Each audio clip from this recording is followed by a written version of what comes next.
Their lives packed on top of a moving freight train known as the Beast. Migrants seeking a new beginning over the Mexican border.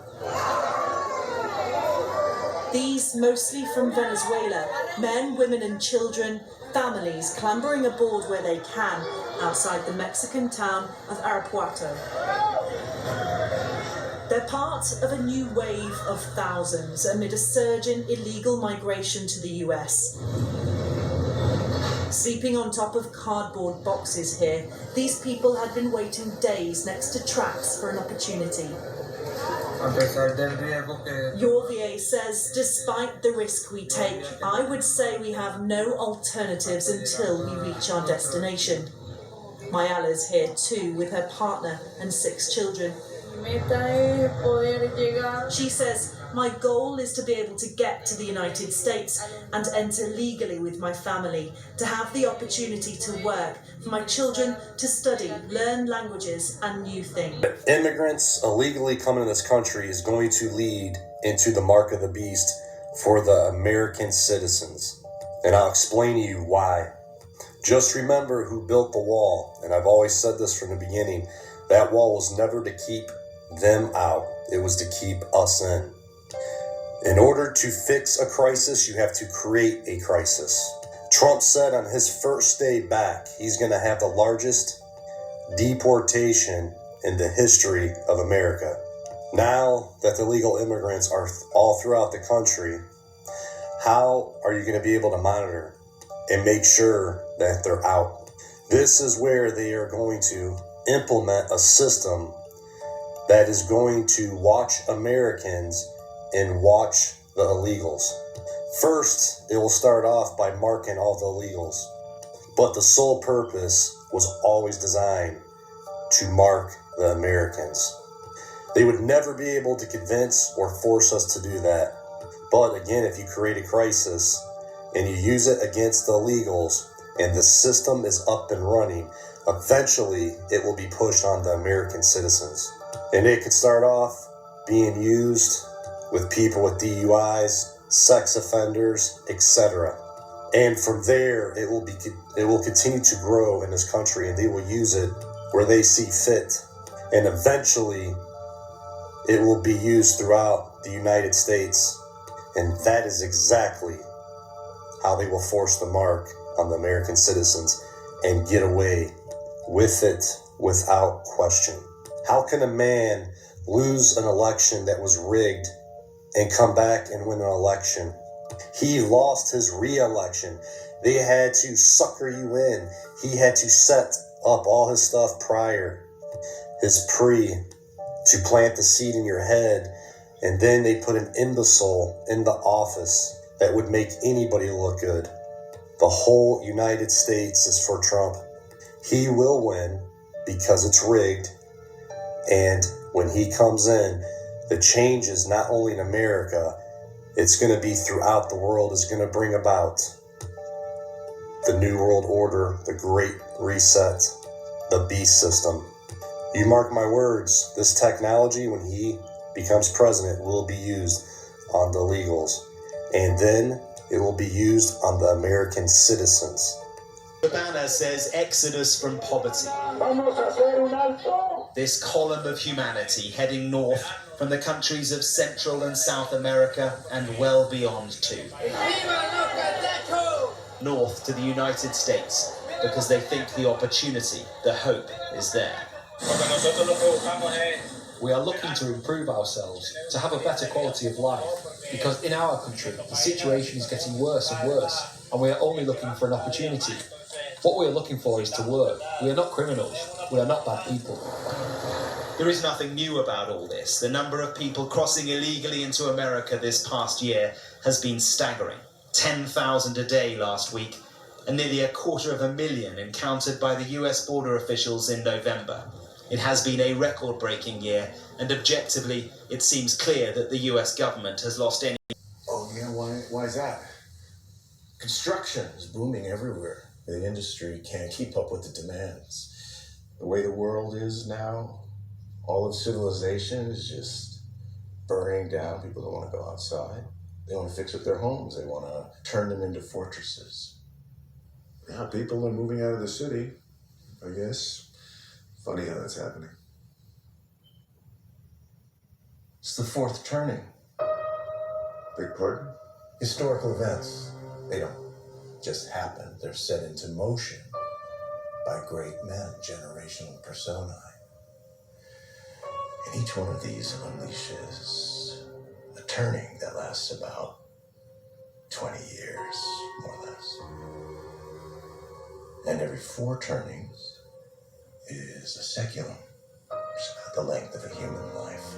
And at the end of each, there's a crisis. In this country, the crisis is always war. Revolution, 80 years later, Civil War. 80 years later, World War II. And that's coming up on 80 years now, so.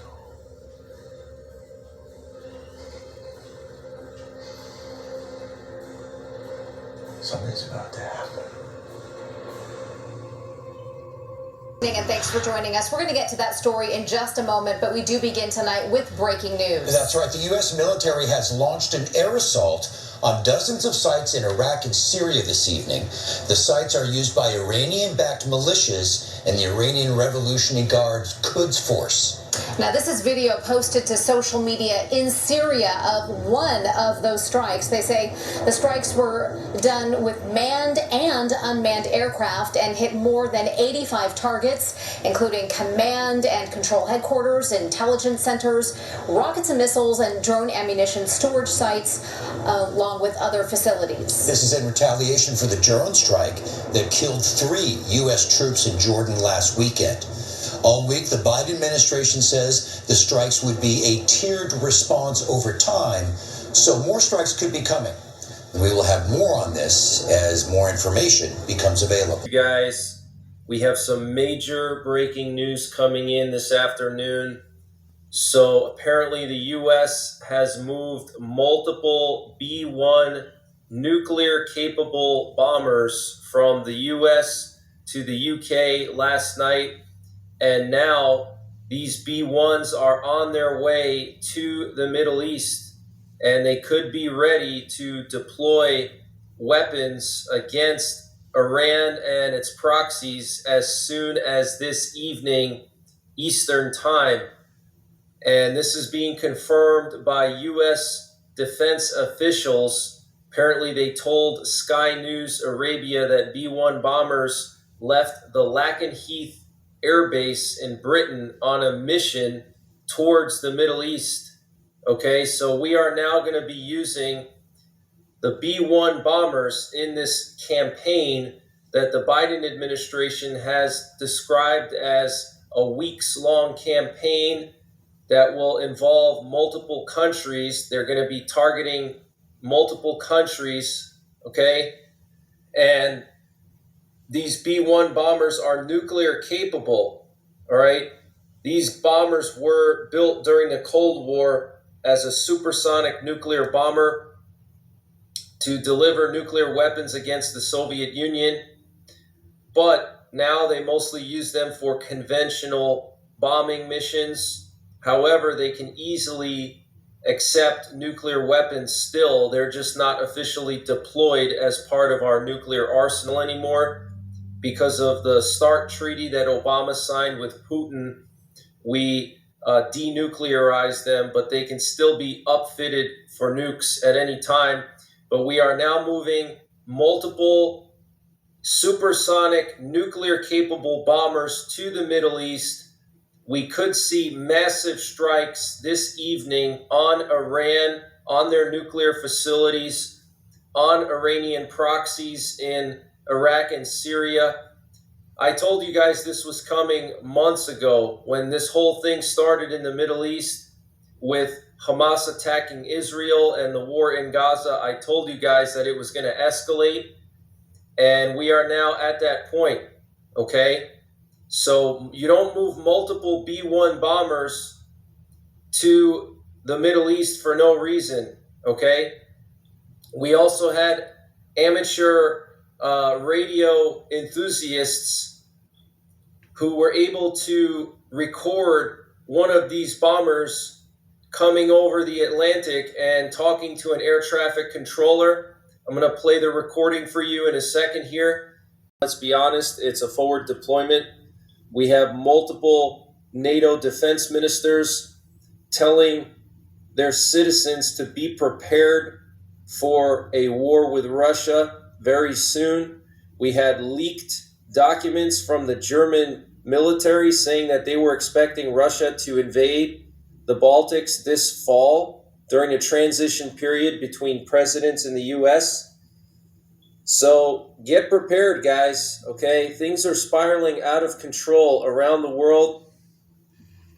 And also yesterday, the US had to shoot down 8 drones with F-18s over the Red Sea that were fired by the Houthis. And then they launched strikes on Yemen, taking out 4 Houthi sites where drones were about to launch from. Okay, so the situation with the Houthis is not getting any better. The situation with these proxies is not getting better. This is after we launched dozens of strikes.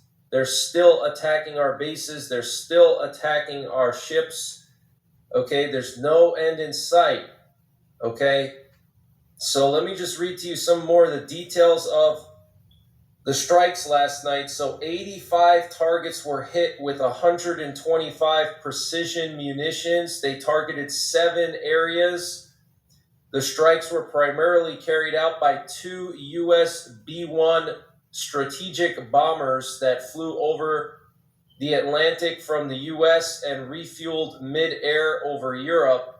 Also, A-10 Warthogs from Davis-Monthan Air Base in Tucson, Arizona were used, as well as Jordanian F-16s. And this was the first time that B-1s were used in the Middle East since 2018, when Trump ordered them to be used against the Assad regime in Syria. The U.S. Navy was not involved in the strikes.